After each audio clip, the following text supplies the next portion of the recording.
Eu me lembro que quando eu era garoto, estava na época chamava ginásio, eu nem sei o que é hoje, tá? Eu acho que meu Deus mesmo, faz tempo, né? O que é? Fundamental? Não, o que é isso aí? Médio, ensino médio, mudou tanto, já foi, né, tanta coisa, deixa para lá. Bom, eu me lembro que eu estava lá, né?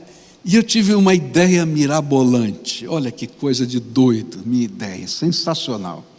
Eu vou fazer uma pegadinha.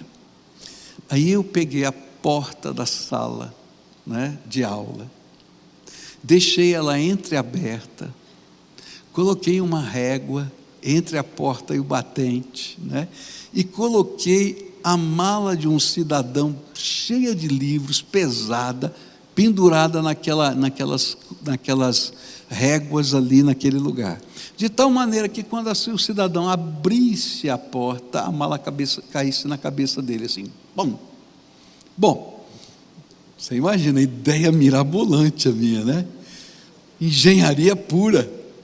Aí entra um garoto, e o pior é que era o mais franzino da classe, e de repente quando ele abre a porta, aquela mala pesada vem direto na cabeça dele, e ele com aquela pancada aqui, ele vai direto no chão e bate a cabeça no chão, e aí machuca o nariz, começa a sangrar o nariz dele, aí baixa todo mundo lá para socorrer o moço e tal, etc. E aí perguntam, quem é que foi o cidadão que fez isso? E eu levantei a mão, né? Fazer o quê? Fui eu mesmo, né? Vai para a diretoria. Aí eu fiquei lá na diretoria esperando a hora, só aquelas horas lá de ficar esperando a hora de falar com o diretor, já estava com o estômago doendo e tal. Na hora que eu sentei na frente da diretora, ela pegou a minha ficha, e eu ia muito bem na escola, eu era excelente aluno. Ela olhou as minhas notas, olhou para mim, olhou as minhas notas, olhou para mim, falou assim, rapaz, por que você fez isso? E sabe, eu nunca mais me esqueci dessa pergunta, porque isso tem a ver com as nossas transgressões. E eu olhei para ela e falei, não sei. E quantas vezes a gente transgride os limites da vida, e se a gente perguntar para você, por que você faz isso? E às vezes está acontecendo uma tragédia à sua volta, está acontecendo um monte de situações complicadas, e alguém chega para você e diz assim, mas por que você fez isso? E aí você olha para o fundo do seu coração e diz, não sei. Mas o fato é que as suas transgressões e as minhas transgressões não afetam só a gente, afetam todo mundo que está à nossa volta. E por causa disso, Deus tem que julgar a causa das pessoas, porque Ele é justo. E aí você tem uma dívida impagável, não dá para voltar atrás, já aconteceu. Não dá como você consertar, porque já quebrou, está entendendo? E aí a gente precisa de um milagre de Deus, e é disso que esse texto está falando, que um dia Deus olhou para cada um de nós e viu o inconsertável, e Ele carregou sobre Ele a culpa do inconsertável, e pelo poder do seu Espírito Santo, Ele começa uma obra de restauração, de cura, de transformação. E quando a Bíblia fala que Ele carrega as nossas transgressões, Ele diz que Ele vai carregar os nossos sofrimentos, que Ele vai carregar as nossas enfermidades, que Ele vai carregar as nossas dores. Sabe por quê? Porque não tem jeito, queridos, dEle tratar o pecado, se Ele não trabalhar tudo mais que está à volta. E quando Jesus vem na nossa vida, Ele não apenas perdoa os nossos pecados, mas Ele começa uma obra de transformação na nossa vida. Ele começa a fazer o impossível, que é uma obra de restauração. E sabe, o lindo dessa história é que essa obra é uma obra de arte de Deus, que a gente não consegue entender como Ele conseguiu conceber essa transformação. Por isso Jesus carregou sobre nós, e Ele veio esse mundo para carregar com o seu amor as nossas transgressões, pagar a nossa conta, que nós nunca poderíamos pagar, e fazer restaurações que nunca conseguiríamos fazer. E Ele então acerta as questões de justiça com o Pai, pelo poder do seu sangue remidor, mas opera a transformação e restauração, que são milagres que só Ele poderia realizar. E hoje, o amor de Jesus quer pagar a minha conta e a sua conta. É assim que funciona. Mas eu queria, antes de encerrar, falar de mais uma coisa. Aqui no versículo 5 ele fala de transgressões, que na minha versão estava com o pecado, mas ele apresenta uma outra coisa. Ele diz assim, na versão antiga diz iniquidades, aqui diz nossas maldades.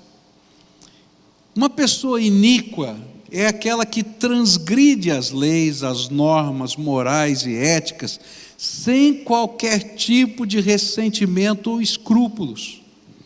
A iniquidade está normalmente relacionada com o cinismo e a falta de caráter. É uma depravação assintosa.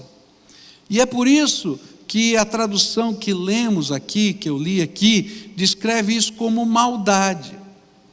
Às vezes nós ultrapassamos os limites como um acidente de percurso na vida, mas há muitas outras vezes que esses limites são ultrapassados intencionalmente e até maldosamente. Nós sabemos que estamos errados, mas cremos que podemos controlar os efeitos do nosso erro, que nós vamos controlar o que poderia ser consequência do erro, sem se importar muito com as possíveis consequências. E aí a gente opta em correr o risco de ultrapassar os limites de Deus, que Ele estabeleceu para eu viver bem no meio da sociedade. Isso a Bíblia chama de iniquidade. Quer ver um exemplo bem claro disso? Todo mundo escuta isso na televisão, né? Se você beber, não dirige. Não é isso que está lá? A lei diz, olha, se você bebeu e dirigiu e cometeu um acidente, tá? Você fez algo que tem culpa. Por que tem culpa? Tem dolo, porque você decidiu correr o risco. Você sabia que podia, você não tinha o controle, você sabia que você decidiu, então você tem dolo, você fez isso dolosamente, maldosamente, essa é a ideia. Não é assim? Agora, não é só nisso não que a gente age desse jeito, não é? Não é só assim não que a gente age desse jeito. A gente vai descobrir que isso faz parte da história.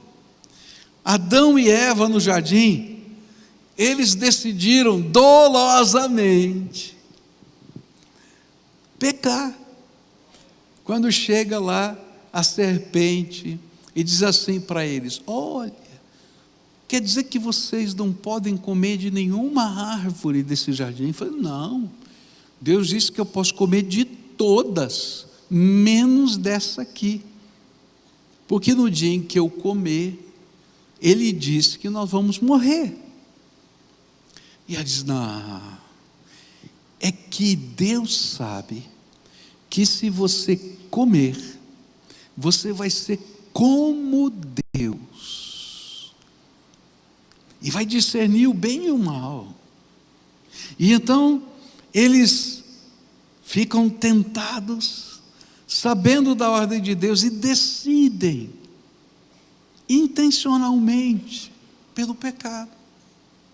Pela misericórdia de Deus, senão a raça humana teria acabado naquela hora, Deus adiou a sentença da morte. Eles não morreram imediatamente, mas a partir daquele dia todo ser humano passou a morrer, e ele não morria antes, porque Deus havia criado o ser humano para viver eternamente com ele.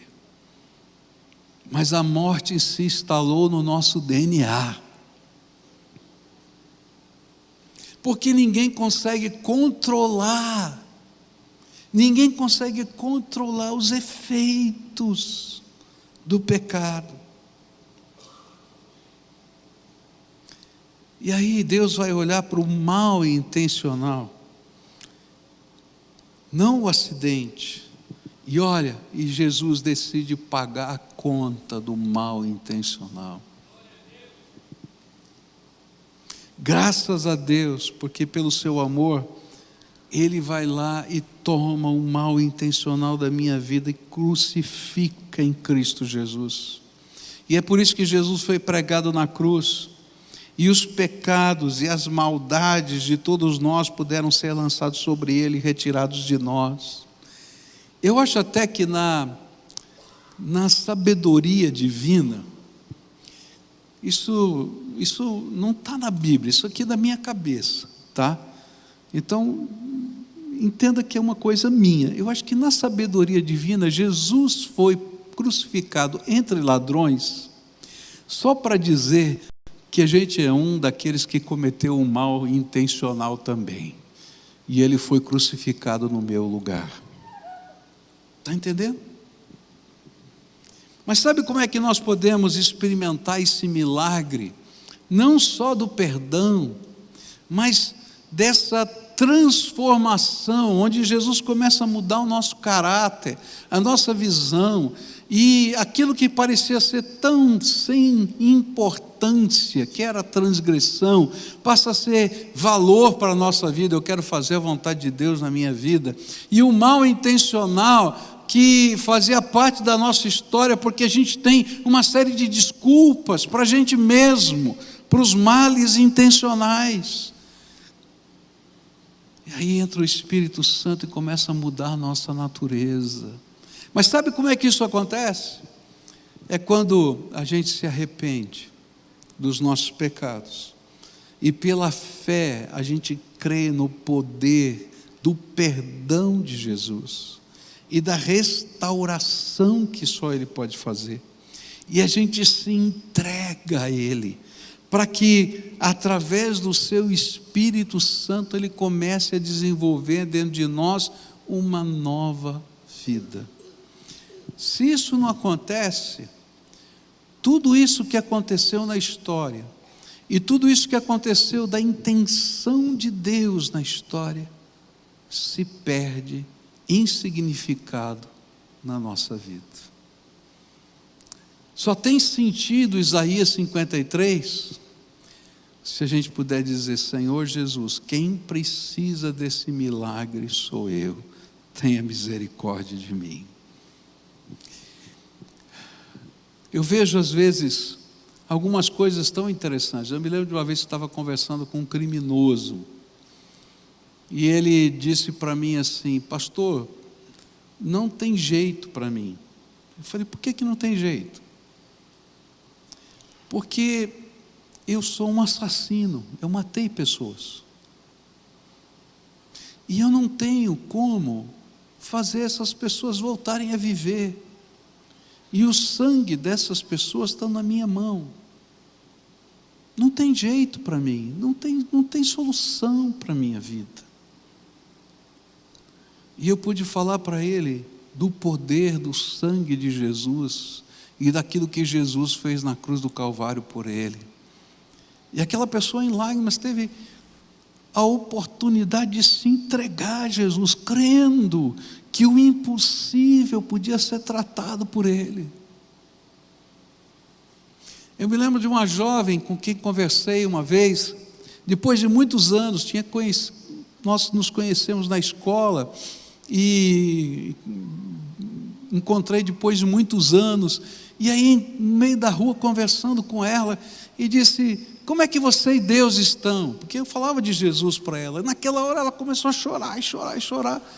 E aí marcamos um encontro para conversarmos, e ela disse assim: olha, eu não, aquilo foi uma coincidência horrível. Eu falei, olha, não tem coincidência, tem trabalho manual de Deus. Deus está fazendo alguma obra na tua vida. O que é que está acontecendo? Ela disse assim, eu estava saindo de uma clínica onde eu tinha cometido o meu 4º aborto, quando você me encontrou na rua e perguntou para mim como é que Deus e eu estávamos. Nós não estávamos. E aí, quando eu comecei a falar do poder de Jesus, ela disse, olha, para mim não tem jeito, não tem esperança, porque não tem volta. E aí eu pude falar do poder, do amor de Jesus, que transforma, que perdoa, que paga a conta, mas que a gente tem que deixar ser transformado. E a história é muito bonita, não é? Porque depois que ela se converte, ela tem ainda um peso na alma. Ela diz, eu acho que nunca mais eu vou me casar, e nunca mais vou ter filhos. E foi assim uma situação tão pesada na vida dela, mas eu pude fazer o casamento dessa moça e apresentar 3 filhos dela na igreja, porque esse é o nosso Deus, tremendo, que restaura, que transforma, que carrega as transgressões e as iniquidades, porque Ele pagou o preço.